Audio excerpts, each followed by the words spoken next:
Hello दोस्तों, पिछली video में वर्ण एवं ध्वनि का हम लोग पार्ट 1 कंप्लीट कर चुके हैं और पार्ट 2 शुरू करने वाले हैं। तो चलिए वीडियो को स्टार्ट करते हैं। तो हम लोग यहाँ तक पढ़ चुके थे वर्णों की मात्राएं। अब यहाँ से शुरू करने वाले हैं। अनुस्वार और विसर्ग। अनुस्वार ये हैं, ये अनुस्वार होते हैं और ये दोनों विसर्ग कहलाते हैं।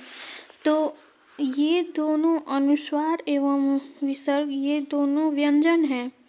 असल में तो ये अनुस्वार और ये विसर्ग व्यंजन हैं, मगर क्योंकि इनके उच्चारण में स्वर वर्ण मिला रहता है, जैसे अ मिला हुआ है ना अनुस्वार में, अ धन अनुस्वार, तो अ मिला है ना, तो ये स्वर हो जाते हैं अ धन विसर्ग।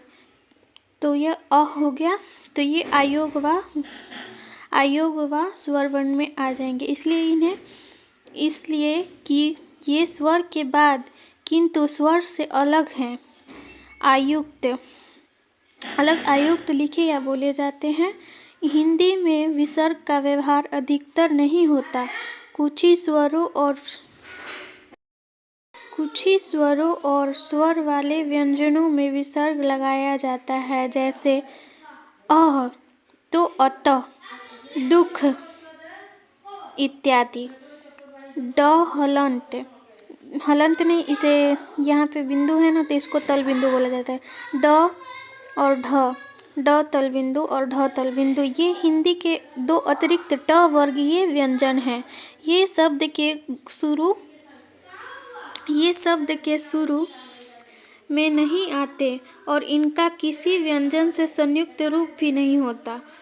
संयुक्त व्यंजन या संयुक्ताक्षर संयुक्त छ, त्र और श्र और ज्ञ।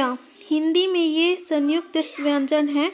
ये स्वतंत्र वर्ण नहीं हैं, इसलिए हिंदी वर्णमाला में इन्हें प्रायः स्थान नहीं दिया जाता है।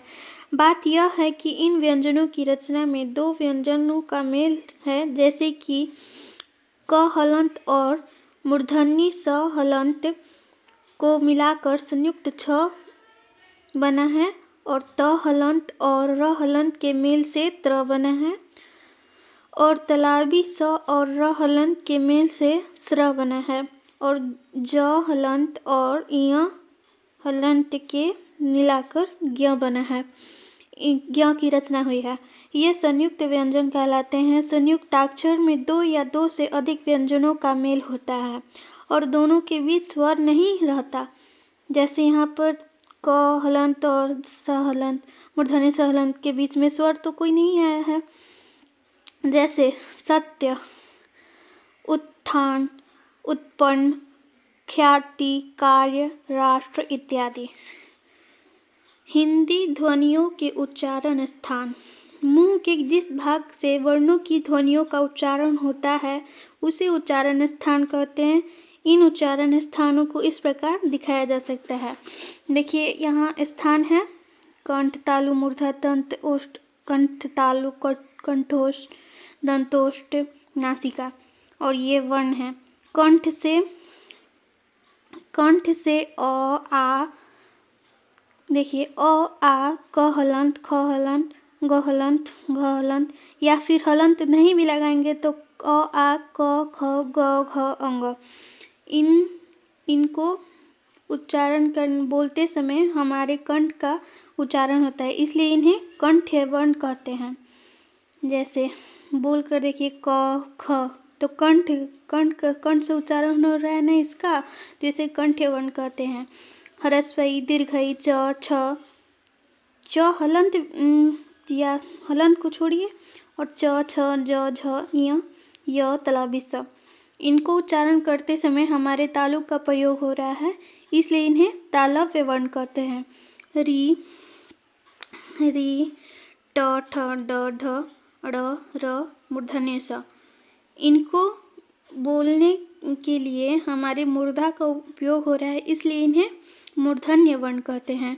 त, थ, द, ध, न, ल, दंते स। इन सभी को बोलने के लिए हमारे दंत का प्रयोग हो रहा है, दांत का, इसलिए इन्हें दंत वर्ण कहते हैं। ह्रस्व दीर्घ उ प फ ब भ म, इनको उच्चारण करते समय में हमारे ओष्ठ का उपयोग हो रहा है, इसलिए इन्हें ओष्ठ वर्ण कहते हैं। इन सभी को याद कर लीजिएगा और नोट डाउन भी कर लीजिएगा। और कंठ तालु ए ऐ, इनको बोलने के लिए, ए ऐ को बोलने के लिए हमारे कंठ और तालु दोनों का उपयोग हो रहा है, इसलिए इन्हें कंठ तालव्य वर्ण कहते हैं। ओ औ, इसको हम लोग कंठों और ओष्ठ, कंठ और ओष्ठ दोनों को मिलाकर हम इसका उच्चारण कर रहे हैं, इसलिए इन्हें कंठोष्ठ वर्ण कहते हैं। व, इसे दांत और ओठ दोनों को मिलाकर हम इसका उच्चारण कर रहे हैं दंतोष्ठ, इसलिए इसे दंतोष्ठ वर्ण कहते हैं। अंग, इय, अड़, न, म, इन सभी को बोलने के लिए हमारे नाक का प्रयोग हो रहा है, इसलिए इन्हें नासिक के वर्ण कहते हैं। विशेष द्रष्टव्य, अड़ अनुनासिक मूर्धन्य वर्ण है।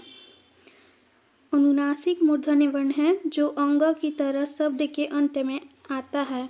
इसके कुछ अपवाद भी हैं, जैसे परिणाम, प्रणाम आदि। अनुतान, वर्णमाला में कुछ वर्ण ऐसे होते हैं जिनके उच्चारण में स्वतंत्र त्रियां परस्पर झंकृत होती हैं, जैसे ग, य, ड, ब, य, र, ल, व, ह आदि। ये अघोष ध्वनियाँ कहलाती हैं। अनुतान एक प्रकार की सुर लहर है जो सभी घोष ध्वनियों में वर्तमान रहती है। उच्चारण में सुर अथवा तान के पीछे चलने वाली ध्वनि को अनुतान कहते हैं। इसे अर्थ परिवर्तन सुर भी कहते हैं। जब हम बोलते हैं तब शब्द अथवा वाक्य में सुर लहर रहती है। अच्छा, अच्छा, लहर हुआ ना, बस, बस, हाँ आदि शब्दों में अर्थ, प्रसंग और प्रयोग की उच्चारणगत भिन्नता रहती है। अब इसके अगले पार्ट में हम लोग इसका ऑब्जेक्टिव कंप्लीट करेंगे। ये हमारा थ्योरी कंप्लीट हुआ वर्ण एवं ध्वनि का। अगर वीडियो पसंद है तो वीडियो को लाइक करिएगा, सब्सक्राइब करिएगा चैनल को, और ज़्यादा से ज़्यादा वीडियो को शेयर कीजिएगा।